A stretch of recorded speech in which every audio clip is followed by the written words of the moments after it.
bloggers. There were women blogging about it. It got into the New York Times. Twitter was completely aflame. It was really, honestly, it was so offensive, so completely and utterly offensive, that it ended up creating this group of Twitter moms. Influential mothers on Twitter who go out there and, and you can feel the market by following this group. And they took off the offensive ad. Okay, I couldn't even find it when I looked for it on YouTube. They took off the offensive ad, they apologized, they moved forward, but, social media really does give you instant feedback. If you're doing something really, really right, you'll know, and if you're doing something really, really wrong, you'll know that too. Good, bad, or indifferent. People aren't quiet. Mothers were insulted, they let the voices be heard. It completely changed how people viewed the social media apps. It was completely immediate. The power that the individual has to pull other people in is very strong when you build a community. And social media is a community platform. So you are giving the power to the consumer, but that can be a very, very good thing. Give them a product and be a company that people want to talk about, that people want to evangelize. LL Bean is one of my favorite companies. I write about them all the time. If I'm shopping on there and I see something I like, I'll tweet about it. I like the company. I like how they handle things. I like how they engage with the customer. I like on their website, I can make a comment that's both good or bad, like I can on Amazon, and I can search for the worst comments to the best. They're open to criticism. So uses. Co-creative IP development. Okay, I'm not going to be able to get through all of these because you want me to end early, yeah? Yeah, okay, so I've got a lot to go through, so you'll get all of this just like I sent out the other one on SlideShare. So I'm just going to go through these really quickly. Co-creative IP development, product development, okay? Starbucks. Starbucks has a website that allows you to send them comments about things you think they should be doing. And they respond. And then they create it. It's awesome. And it's really helped them bring back the customers that they've lost from the McDonald's smear campaign of how could you pay so much money for coffee that doesn't actually taste good when we're selling good coffees for so much less money.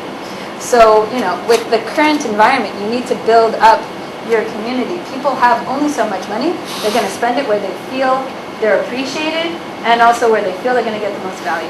It's a lot of things. People have a lot of different reasons for why they buy. It's not always just cost. Can you go back to the bearing point slide? To the what? Bearing point, one before you. The bearing point actually are like niche consultants, yeah? Yeah. And people who are going for their services would know about what bearing point does. Right. Well, yeah, but that's exactly it.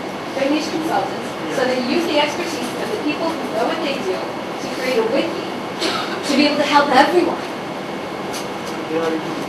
Yeah. And doesn't that dilute their doesn't that what? Dilute their market expertise? No, that's the thing. Once you give information, people know that it's like the fact that on my own blog, I write about the things that I'm doing and I tell people how to do it. The more I tell people, the more we interact on it, the more information I have, which makes me even further than the other people who are reading it trying to get the information. You see what I'm saying? You've always got more, and they are the ones known for this. So not only are they giving the information and helping others, but by doing that, they're solidifying their own position.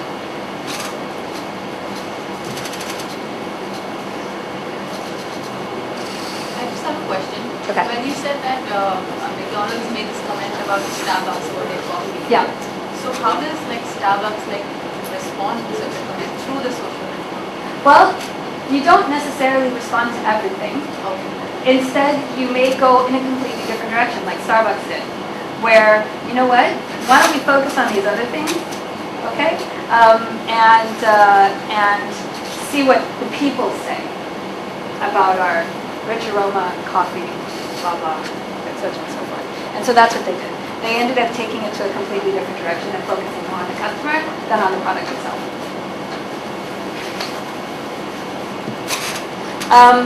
Customer supporting engagement.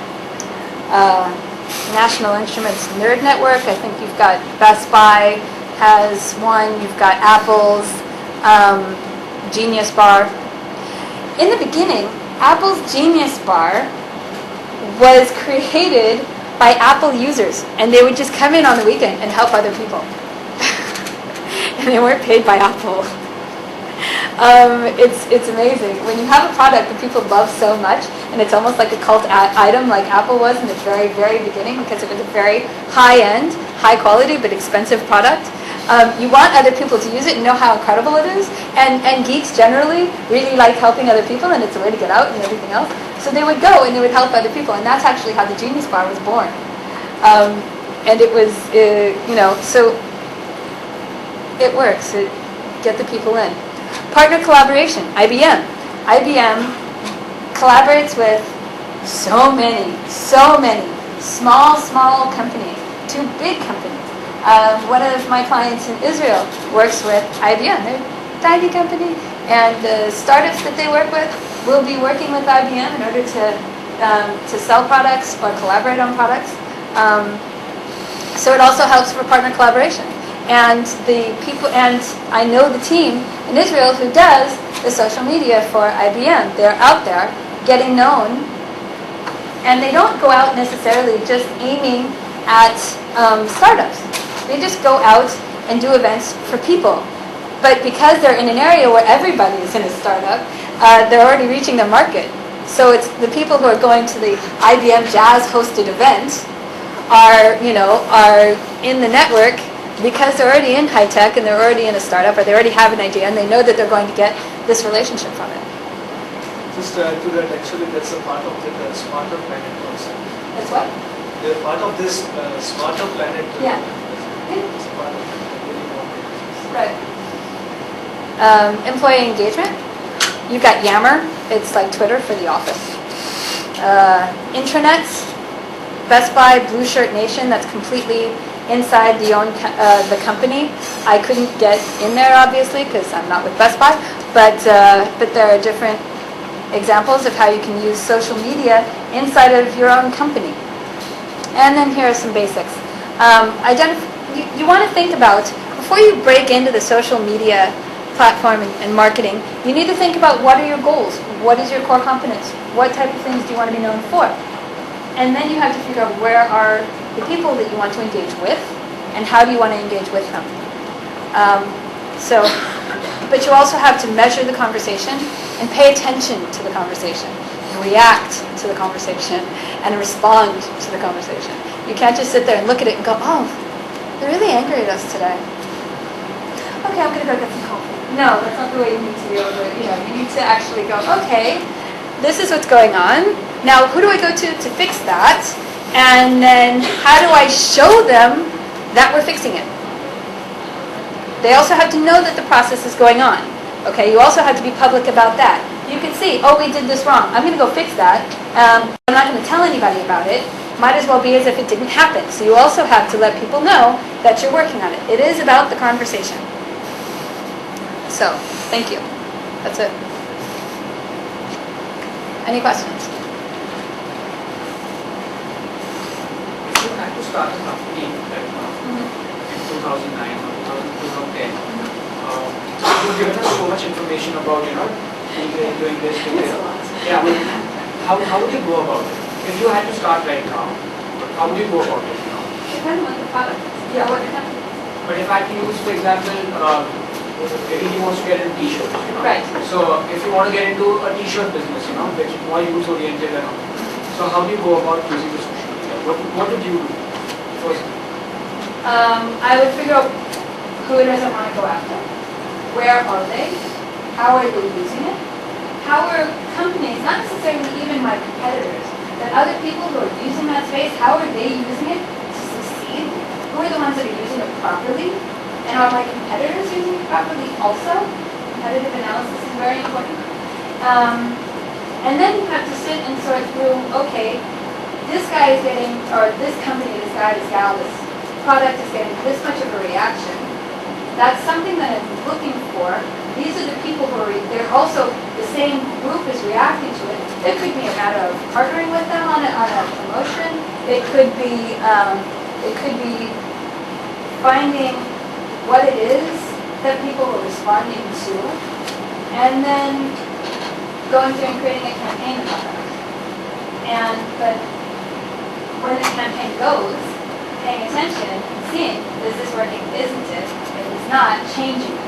And the nice thing about social media and social network platforms is that you can change it immediately. You don't have to wait.